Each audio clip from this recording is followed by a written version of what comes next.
Quais foram as primeiras palavras que o homem, essa fera, dirigiu a Deus? Vamos ver o que Nikos Kazantzakis tem a dizer sobre isso no seu Vida e Proezas de Alex Zorbas, popularmente conhecido por Zorba o Grego, aqui no Quixotada, o seu programa de literatura. Hoje com a apresentação de Aman Siqueira e Ivaldo Tenório, que está voltando das férias. E aí, Ivaldo, o que é que tens a falar sobre Alex Zorba? Bom, sem dúvida é um dos livros melhores que eu já li. Eu acho que você também concorda. Vida e Proeza de Alex Zorbas, do Nikos Kazantzakis, foi um livro escrito entre 1941 e 1943, quando o Kazantzakis estava recolhido na ilha chamada Egina, por ocasião da invasão das tropas alemãs. Aí ele foi para a ilha, seria uma espécie de exílio no próprio país. O país estava sendo invadido pelo Hitler e ele foi para essa ilha com a esposa dele. E nesse período escreveu essa obra fantástica. Mas ela só veio a ser publicada em 1946. Em 51 ela vai ser traduzida, né, pela primeira vez aqui no Brasil e vai ser uma tradução indireta do francês. Foi publicada aqui nesse período com o título O Velho Zorba. Na década de 70 houve outras traduções também, dessa vez e de novo de forma indireta, através do inglês, uma tradução da tradução. A primeira edição que eu tenho é essa aqui, que até o título é Zorba o Grego, baseado no filme, né? Existe esse costume editorial no Brasil, né, de colocar os títulos nos livros de acordo com os títulos dos filmes, quando os livros são adaptados. E é uma tradução do inglês, Zorba the Greek, né, ficou Zorba o Grego. Essa tradução aqui é do Edgar Flecha Ribeiro e da Guilhermina Sede. Exato. Pronto, aí houve as traduções, essas duas traduções, todas indiretas, do francês com o Velho Zorba e depois Zorba Grego, que foi estrelado, né, pelo Anthony Quinn, né, do mexicano, né, e uma produção feita nos Estados Unidos e a Grécia. Foi um filme maravilhoso também, muito fiel ao próprio livro. A Vida e Proezas de Alex Zorbas tem muito de biográfico, né? O escritor Nikos Kazantzakis, quando tinha 35 anos, ele foi trabalhar também numa mina. E lá conheceu um personagem que também tem o mesmo nome, é exatamente o mesmo nome, né? Era George Zorba. Né? Exatamente. O personagem Zorba, ele vai e adapta para Alex Zorbas. Talvez Alex seja uma homenagem a Alexandre o Grande, né? E ele foi, o cenário se passa no livro na ilha de Creta. Mas o fato, a história verdadeira, ocorreu também numa ilha, lá no Peloponeso. E o Alexandre o Grande é do Peloponeso. Inclusive tem livros do Kazantzakis, que seriam infantis, em que ele reconta histórias da Grécia Antiga. Tem um que é de Alexandre o Grande. Infelizmente não tem tradução para o português. Tem tanto o Alexandre o Grande e tem no Palácio do Rei Minos, que reconta essas histórias para, vamos dizer, estudantes, né, de ensino grau. Exatamente. Aí, qual o enredo de Alex Zorbas? Começa o livro, né? O patrão, o personagem narrador, ele não tem um nome, não tem uma identificação, é um nome próprio. O próprio Zorba o chama de patrão o tempo todo. E há muitas evidências que esse patrão é o próprio Nikos Kazantzakis. Né? O personagem do livro, o narrador personagem, ele gosta muito de Buda e também de Dante. Nikos Kazantzakis adorava essas duas personagens, inclusive traduziu a Divina Comédia. E escreveu uma peça dedicada a Buda também. Também inspirado, né? Isso. Aí vê só, né, nesse momento a gente encontra o patrão num porto, né, que ele está prestes a pegar um navio e ir para a ilha de Creta e lá desenvolver essa mina. É quando encontra os Zorbas, ele se oferece a ir com ele. Ele termina convencendo, mas o patrão pergunta por quê, né? O dinheiro dele, qualquer coisa, o importante é ir. Exatamente. Tem um momento interessante que ele pergunta assim, mas por quê? eu levaria você. Aí o Zorba fica irritado, né? Porque teu homem sempre tende a dar um porquê em tudo. Aí ele vai e diz, olha, eu vou ser o seu cozinheiro, eu faço uma excelente sopa. Aí nesse momento o patrão se apaixona por ele, né? E a partir dali eles vão desenvolver uma amizade que vai durar muito tempo, né? E ele percebe... É interessante que o Nikos Kazantzakis, ele era um homem de ação, mas como todo grande homem de ação, ele achava que não fazia quase nada, né? Isso. Você percebe que ele está se despedindo de um amigo que está indo para uma guerra no Cáucaso. E aí o amigo chama de roedor de livros, né? De camundongo de livros. Isso. E ele tem aquela coisa de, rapaz, realmente, eu vivo entre os livros, eu não faço nada, né? E aí tem que partir para essa ilha para começar a fazer alguma coisa. E conhece o Zorba, que é um cara totalmente prático, né? É a ideia do anti-idealismo, do anti-racionalismo, de agir com instinto. Né? E isso eu quero fazer depois um vídeo especificamente sobre a filosofia de Nikos Kazantzakis, em que a gente vai aprofundar as ideias dele, mas você percebe muito a influência de Nietzsche nesse livro. Né? Primeiramente porque o Zorba diz que o mais importante quando você está muito emocionado, quando você tem uma emoção muito forte, é dançar. É a forma de expressar os sentimentos, é a dança. E Nietzsche dizia que não poderia acreditar em um Deus que não soubesse dançar. Né? Verdade, E também tem a questão do apolíneo e dionisíaco. Né? Exatamente, Apolo e Dionísio. Você percebe aí, e o Nikos também tem uma influência muito forte do Don Quixote. Né? Ele adorava o Don Quixote, o livro dele, Espanha, em que ele narra as primeiras viagens dele à Espanha, ainda antes da Guerra Civil. Ele começa justamente traçando essa coisa do caráter do homem espanhol com essa junção do Don Quixote e do Sancho Panza. E nesse livro é mais ou menos isso, né? Embora esses dois extremos, né? Embora que no livro o louco é o Zorba, né? Enquanto que o patrão seria o racional. Exatamente. Mas é o racional que, assim como o Sancho Panza, é levado pela loucura do Zorba, né? Porque aqui a gente vai se deparar, como você está falando de Apolo e Dionísio, em dois personagens totalmente antagônicos. De um lado o patrão, aquele cara erudito, intelectual, voltado exclusivamente para os livros, a erudição, a cultura. Todo o conhecimento dele é basicamente oriundo da leitura, dessa experiência com contato com os livros. E o Zorbais é justamente o contrário. É a experiência do dia a dia. Né? Tem um momento que o patrão ele se encanta com os Zorbais e fica imaginando, é Simba, é um marujo, ou seja, aquele camarada cheio de aventura, aquele espírito inquieto, aquele cara que em nenhum momento traz infelicidade, desgosto, desarmonia. Quando ele está mais triste, ele começa a pular, ele começa a dançar, ele começa a gritar. Né? Tem até um instrumento que ele conseguiu logo cedo, saiu de casa depois de uma desavença com o pai, porque o pai achava que aquilo era coisa de cigano, de desgraça. Aí ele vai, pega o santir, né? É um instrumento de corda. Santur, segundo as tradições, e outras santir. No grego foi traduzido como santir. Aí ele pega o instrumentozinho e começa a bater. Né? É um instrumento de corda, né? E também por isso que existe... Que assim, quanto mais você estuda uma obra, mais você vai se aprofundando nas entrelinhas que nunca ficam totalmente evidentes, né? Então, se você lê uma obra 100 vezes, cada leitura você vai perceber coisas que eu senti ser evidentes. E, por exemplo, o santir, ou santuri, não é um instrumento grego, é um instrumento turco. Isso. Inclusive o Zorba sai de casa e vai estudar com um turco, né? E na época da infância de Zorba, a Turquia, o Império Otomano, dominava a Grécia, né? Dominava a Creta. Isso. Então existe também isso, né? Ele não está só se entregando para um instrumento de ciganos, ele está se entregando para um instrumento que é do estrangeiro que domina. Né? E o próprio Zorba participou de uma guerra, matou turcos, né? Cortou o pescoço, ele fala sobre isso, ele diz que o homem é um animal selvagem, um animal assassino, e fala sobre a própria realidade dele. E essa questão de se entregar a outra cultura, né? Uhum. Então tem isso também, né?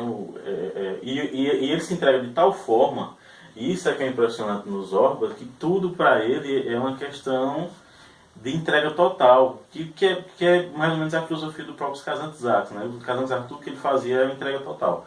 E inclusive os Orbas cortam o dedo porque ele começa tá atrapalhando. porque ele começa a mexer com barro, né? A ser oleiro. E aí quando ele vai passando no torno, um dedo atrapalha. Ele vai simplesmente corta o dedo e não quer saber. O patrão, inclusive, ele começa a observar, o patrão observa muito os Orbais, ele é encantado com ele. Aí quando observando os Orbais, aí ele percebe que tem um indicador, metade arrancada. O que é isso no seu indicador? Aí Zorba quieto, né? Respondeu nada, né? Aí ele foi insistir. O que é isso? Aí ele foi, não, isso aí foi porque atrapalhava no trabalho. Aí, vê só, essa questão do Zorba, desse espírito inquieto dele, né? Parece que os Orbais, ele está o tempo todinho impregnado pelo aquele pensamento, pelo aquele verso de Horácio, o Carpendino. A todo momento ele está querendo viver, está querendo extrapolar toda aquela energia dele, aquele contato dele extraordinário, e contagia todo mundo. E o mais interessante é que a erudição representada ali pelo narrador, que também é o próprio Nikos Kazantzakis, aquele conhecimento adquirido através dos livros, cede lugar àquele homem sem conhecimento, sem cultura, aquele homem que teve toda aquela vivência a partir da praticidade do dia a dia, né? Trabalhando com as pessoas. Para ele não há esse momento, essa coisa ruim que acontece nele. Deixa eu ler aqui um trecho que é no capítulo 13, que é bem interessante, que meio que sintetiza mais ou menos o pensamento do Zorba, né? Sabe como Deus criou o homem? Disse ele. Sabe quais foram as primeiras palavras que essa fera, o homem, dirigiu a Deus? Não. Como você quer que eu saiba? Eu não estava lá. Eu estava, exclamou Zorbas, e seus olhos brilharam. Então diga. E, meio desvairado, meio em tom de caçoada, Zorbas começou a inventar o mito da criação do homem. Então ouça, patrão. Uma manhã, Deus acordou possesso. Que Deus sou eu, disse ele, que não tenho homens para me louvar e me rogar pragas, a fim de passar o tempo. Já me aborreci de viver completamente sozinho como uma coruja. E cuspiu nas palmas das mãos, arregaçou as mangas e pôs seus óculos. Pegou um punhado de terra e nele cuspiu também, fazendo virar lama. Sovou muito bem, fez um homenzinho e colocou ao sol. Depois de 7 dias, tirou do sol e estava assado. Deus olhou para ele e riu. Que o diabo me carregue, disse. Mas esse é um porco em pé. Eu queria uma coisa e saiu outra. Errei. Agora já foi. Agarrou pelo pescoço e deu-lhe um pontapé. Vamos, raspe. Faça também outros porquinhos. É sua terra. Rua. 1, 2, marche. Porém, meu caro, não era um porco. Usava chapéu de feltro, uma capa jogada nas costas, calças com vinco e calçados de borda vermelha. Na cintura tinha também, o diabo deve ter dado, um punhal afiado com a inscrição: vou devorá-lo. Era o homem. Deus estendeu a mão para que ele a beijasse, mas o homem torceu o bigode e disse: vamos, meu velho, abra alas que eu quero passar. Zorba parou, ao me ver arrebentando de rir. Ficou carrancudo. Não caçoe, disse-me. Aconteceu assim. Como você sabe disso? Aconteceu assim, eu garanto. Eu faria assim se fosse Adão. Aposto minha cabeça que é assim que Adão deve ter feito. E não fique dando ouvidos a essas coisas que os livrecos dizem. Dê ouvidos a mim. Então é isso, né? Ele tem essa relação com Deus, né? Até só um spoilerzinho pequenininho. Ele tem um momento que eles se separam, né? O patrão vai para um lado, os Orbais vão para outro, eles passam um tempo sem se ver, né? E ele, quando está prestes a morrer, ele escreve uma carta para o patrão e diz: olha, se chegar aqui algum padre, eu vou mandar se danar, vamos dizer assim. Eu quero saber disso, né? Essa intriga, esse diálogo com Deus dessa forma. E também, só lembrando que o Nikos Kazantzakis escreveu outra grande obra fantástica, que é a Última Tentação, que inclusive foi muito polêmico lá na Europa, né? Mas eu acho que os Orbas é o preferido, né? É o grande livro de Nikos Kazantzakis. É esse livro que você deve ler, reler, ler. É um livro que você deve colocar como um livro de cabeceira. Quando eu li pela primeira vez, eu me apaixonei, eu me encantei com esse livro. Quando eu fiz a segunda leitura, já eu não tive um tanto encantamento, mas nessa última leitura que eu fiz, eu descobri o quanto eu estava certo com a primeira leitura, que realmente é um grande livro e você deve colocá-lo como de cabeceira. Né? É um livro que, se você abrir assim como você fez, você foi direto a um capítulo certo, mas se você abrir assim e começar a ler, você está encantado com alguma coisa que os Orbais falam, né? Essa aprendizagem entre esses tem dois muitas homens. Coisas assim interessantes, porque não existe essa, é claro que a dinâmica principal do livro são esses diálogos entre o patrão e Zorba, e essa questão do Apolíneo, do Dionisíaco. Isso. Mas tem também, por exemplo, tem a Madame Boubulina, né? Isso. Que é uma francesa que foi cortesã quando era jovem. E tem muitas histórias. Ela tinha um relacionamento com, ela chama de as quatro potências, né? Isso, eram marechais generais da época, né? Os marechais que estavam ali no Mediterrâneo. O Mediterrâneo sempre foi palco de muitas guerras, né? Muitos conflitos marítimos. E aí os grandes marechais dos impérios, em suas mãos, né? e todos eles ficavam com ela lá e eles bebiam juntos e acabavam que faziam uma orgia, os quatro com ela, né? E ela chora no ombro de Zorba, dizendo o quanto ela era feliz na juventude, o quanto era bela, né?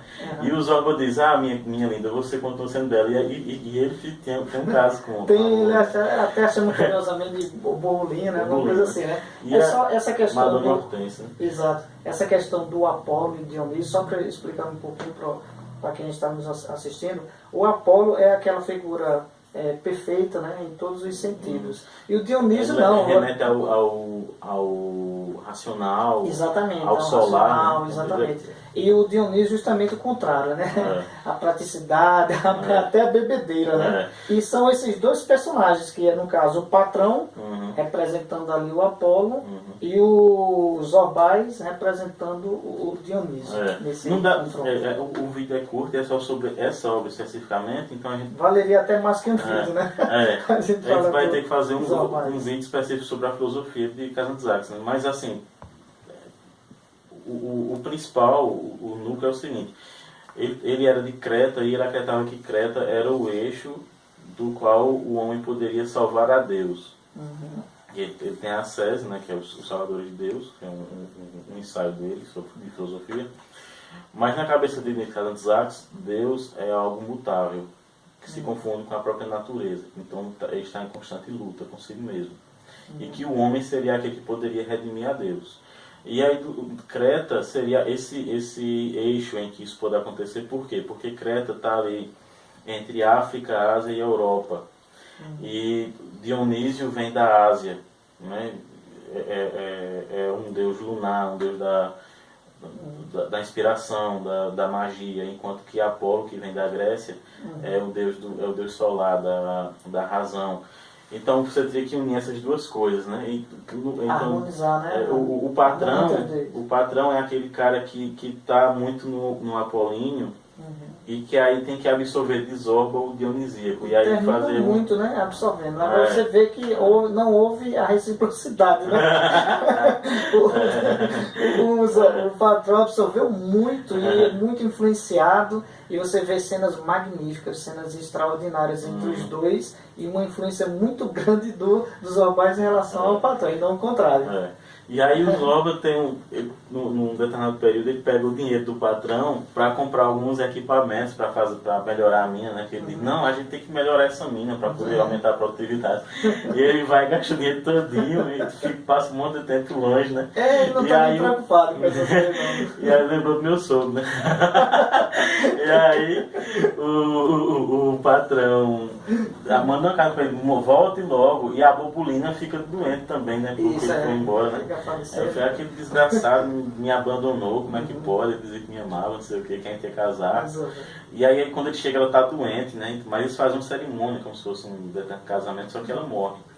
E aí a cena, tem muitas cenas marcantes, né? É uma obra impressionante, apesar de ser fininha, né? Exato. Mas é uma obra impressionante. Se encanta em cada página que vira, né? Essa tem uma parte que, quando eles se separam, aí os Orbais encontram uma pedra bem interessante. Aí queria que ele Aí escreveu uma carta para o patrão para ele vir. Só que o patrão achou aquilo um absurdo. Eles estavam, inclusive, vivendo um momento muito difícil economicamente. Então, para você postar um selo, você gastava até milhares. O dinheiro não estava sem valor, né? Aquele período ali da guerra, né? Tudo em desgraça. Aí os Orbais ficam indignados. Diz, como é que pode? Por que você não vem aqui, não atravessa tudo isso e vem ver essa pedra, essa coisa bonita que eu estou vendo aqui na minha frente, né? E o próprio patrão, em determinado momento, vai escrever para os Orbais e dizer: rapaz, você se acha um cimbal marujo porque viajou o mundo todo, mas a gente pode viajar o quanto for, que a gente não vai sair nem da nossa soleira, da nossa casa. Porque o mundo é muito vasto, muito maior do que a gente imagina. Isso. E aí, na cena da Madame Hortense falecendo, né, ela ainda no leito de morte, né, antes de dar o último suspiro, o pessoal já começa a roubar a casa dela, né? Como ela não tem herdeiros, o pessoal vai e começa a roubar, pegar as galinhas do quintal, as cortinas, tudo que fazem, depredam, né, a residência, levam tudo. E outra cena também muito icônica é a da viúva, né? A viúva atrai... É um personagem emblemático, né? Que ele também nem cita, não tem um nome, né? O patrão, a viúva. E ela atrai muitos homens da vila, né? Que é muito bonita, e também por ser viúva, né? Viver só. E acaba que ela tem um certo relacionamento com o patrão, né? E um dos homens da vila, um menino, na verdade, se suicida, né? Se afoga. Isso. E acredito que foi por causa dela, por ela não querer ficar com ele. E aí o pessoal vai, cerca e acaba matando a viúva, né? E o patrão é aquele cara que não tem atitude, né? Eles estão lá, indo lá para matá-la, inclusive com requisitos de crueldade, né? Como se fosse um apedrejamento. E o patrão só fica ele desesperado, mas não faz nada, enquanto que o Zorba entra e segura a mão de um dos caras para ele não matá-la, só que quando em determinado momento alguém pelas costas pega pelo pescoço, pega pelo cabelo, né, e corta o pescoço dela. Né? E tem também outra cena que é muito icônica. Essa cena da mulher, houve até algumas críticas com relação à figura da mulher, né? Mas você vê, eu discordo dessas críticas, até foi acusado de misoginia, essas coisas todas. Mas a própria figura dos Orbais, que é o personagem, sem dúvida nenhuma, principal do livro, ele tenta evitar isso aí. Né? Então, ele não compartilha com aquele momento, essa cena de violência para com a mulher. Não, e assim, nós vivemos tempos meio esquizofrênicos, né? Porque você achar que descrever uma cena de violência à mulher é ser misógino, é como você escrever um livro da Ku Klux Klan e descrever um lixamento de um negro e dizer que você está sendo racista, né? Justamente o contrário, você está querendo mostrar exatamente o absurdo daquilo. Então as pessoas estão meio loucas e estão procurando coisa onde não tem, né? Infelizmente, pessoas que, inclusive, que se consideram intérpretes literários, falam besteira desse tipo. Exatamente, né? E até mesmo porque a literatura é algo assim muito subjetivo, né? Não é aquela coisa direta. Você lê, aí você interpreta, você analisa a sua maneira. E sem falar que há o foco do narrador principal e há também de cada personagem, né? O que elas pensam, o que elas agem, dizer quem está certo, quem está errado. Isso é uma conclusão, se bem que não seria o papel da literatura dizer quem é o certo, quem é o errado, mas é uma conclusão que meio que indiretamente você, na análise, na interpretação, é que vai chegar a um todo, né? Eu acredito que quem lê com sensibilidade uma cena dessas sai dessa leitura muito menos misógino do que entrou. Né? Até mesmo porque a figura dos Orbais em relação à Madame, né, Hortense, mostra esse amor, esse carinho, né? Essa sensibilidade até dos Orbais, uma figura sem conhecimento, sem erudição nenhuma, mas de um conhecimento prático enorme. Ele mostra essa sensibilidade em relação à mulher, né? Esse contato com ela. E tem outra cena também que é interessante, que é justamente quando eles criam um teleférico, né? Para carregar a madeira, né? Não dá muito certo, né? E aí é um desastre total, cai tudo, né? E aí, diante de todo esse desastre que a Zorba faz, ele vai dançar. sabe. E aí, essa é a síntese da coisa, né? Essa é a E síntese tem da muitas coisa. partes que ele, quando o patrão começa a dançar com ele também. É. Aí ele a absorção de todo aquele conhecimento. O A amizade, e também o livro é uma história também de amizade. De amizade, né? Um amor muito Ele bonito começa entre eles, né? Ele começa com a despedida de um amigo que inclusive morre na guerra, né? Então é um sentimento muito forte dele por esse amigo que está partindo, que inclusive o amigo fala com ele, tira onda, chama ele de roedor de livros e tal.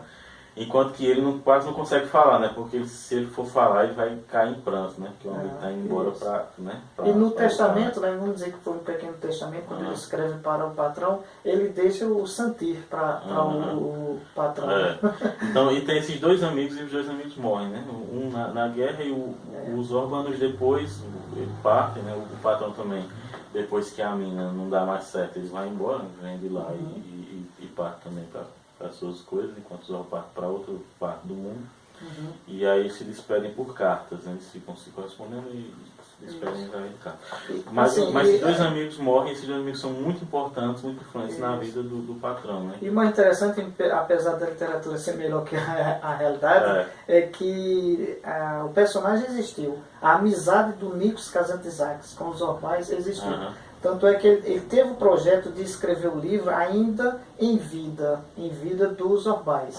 Mas quando os Orbais falecem, aí o Nikos Kazantzakis já termina providenciando e publicando o livro.